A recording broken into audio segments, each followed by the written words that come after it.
सोनभद्र जिले के ऐतिहासिक किले अघोरी के पास जुगैल थाना क्षेत्र के सोन नदी में लगातार अवैध खनन की शिकायत जोरों पर है।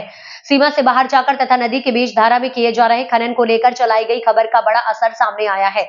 बीते कुछ दिनों से एनजीटी एवं फॉरेस्ट व खनन विभाग की संयुक्त टीम ने अघोरी स्थिति ई टेंडरिंग की न्यू इंडिया मिनरल्स साइट पर पहुंचकर जांच शुरू कर दी है। बताते चले कि सीमा से बाहर जाकर कितना खनन किया गया है और राजस्व को कितनी क्षति पहुंचाई गई है, इसके लिए नापी की प्रक्रिया चल रही है। उधर खनन विभाग की इस कार्यवाही से दूसरे साइटों पर हड़कंप मच रहा है। नदी के बीच में जाकर हो रहे अवैध खनन की भी स्थिति देखी गई है। आसपास की काश्तकारी परमिट वाली खदानों का भी हाल जाना गया है। गौरतलब है कि सोन नदी में घड़ियाल सेंचुरी क्षेत्र व वन सेंचुरी क्षेत्र विस्तृत पैमाने पर है, जहां अवैध बालू खनन की शिकायत पूर्व में भी की गई थी, जिस पर एनजीटी ने सोन नदी में खनन करने पर रोक लगा दी थी। बता दें कि सोन नदी एमपी, यूपी और बिहार के तटीय क्षेत्रों से होकर गुजरती है। इस बार फिर एनजीटी का सोनभद्र में अवैध खनन के खिलाफ शिकंजा कस गया है।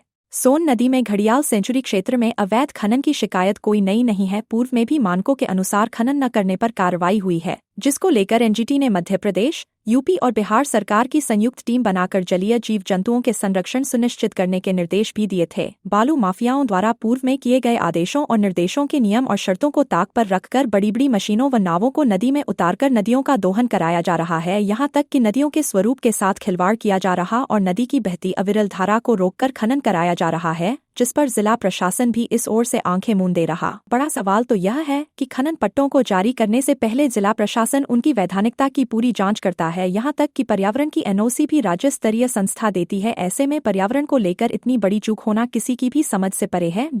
वहीं पूर्व में राष्ट्रीय हरित अधिकरण एनजीटी ने उत्तर प्रदेश के सोनभद्र जिले में सोन नदी के पास खनन गतिविधियों में लगी 2 निजी कंपनियों पर करोड़ों रुपए का जुर्माना लगाया था। बताते चले कि नदी से बालू का अत्यधिक निष्कर्षण प्राकृतिक संतुलन के लिए एक बड़ा खतरा है। इससे जलीय पौधे और सूक्ष्म जीवों के साथ साथ नदी तंत्र की खाद्य श्रृंखला प्रभावित होती है। बालू माफियाओं का वर्चस्व इस कदर हावी है कि भय से आसपास के लोग भी कुछ बोलने से कतराते हैं और आंख मूंदकर ऐतिहासिक नदी और पर्यावरण का नुकसान देखने को मजबूर है। अधिकारियों की मिलीजुली से चल रहे अवैध बालू खनन से ऐतिहासिक सोन नदी के दोहन एवं जलीय जंतुओं के नुकसान, नदियों की धारा मोड़कर खनन किए जाने से जिले की सोन नदी का अस्तित्व खतरे में आ चुका है। कुछ ग्रामीण दबी जुबान में कहते हैं कि पिछले 4 वर्षों से यहाँ बालू खनन से उनके लिए नदियों में जाने से भी भय लगता है। जब जांच टीम आती है तो काम बंद कर दिया जाता है और बड़ी-बड़ी मशीनों और नाव को हटाकर किनारे कर दिया जाता है। टीम जाते ही फिर से धड़ल्ले से बड़ी-बड़ी मशीनों को लगाकर अवैध खनन दिन रात शुरू कर दिया जाता है। वहीं दूसरी तरफ जांच टीम के लगातार कुछ दिनों से दौरे पर बालू कारोबारियों में खलबली मची हुई है।